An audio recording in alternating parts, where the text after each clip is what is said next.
Hi, it's Sylvia again at Taylor Sewing Center here in Brockville, Ontario, and I'm doing the last installment for Au Naturel Block of the Month.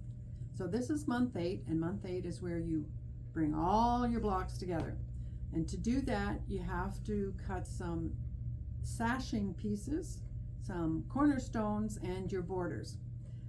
I will do a separate video on how to use the stripology ruler, which really makes cutting the sashing pieces and the borders much faster. So that will come later.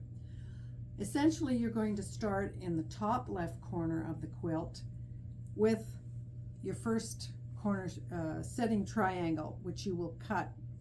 It's in this month, the month 8 cuts, and it's just a square cut in half diagonally so that you have the length of fabric and the width of fabric on the outer corner to avoid stretching. To build your rows, you're going to do them diagonally, and you start with the first setting triangle, sashing, and cornerstones. Your next row are the blocks from month 6 and 7 that are also setting triangles, but you start with a setting triangle, sashing, block, sashing, triangle. You will fill in with a row of sashing and cornerstones that line up to the sashing of the previous row.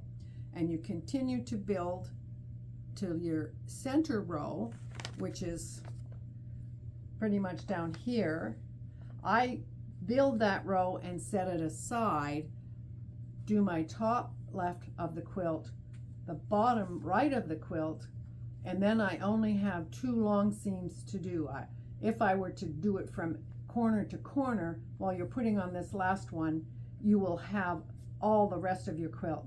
So it's easier to build the halves and then do your full center one. So we're going to pause for a second and I'll talk about borders and the mitered corner.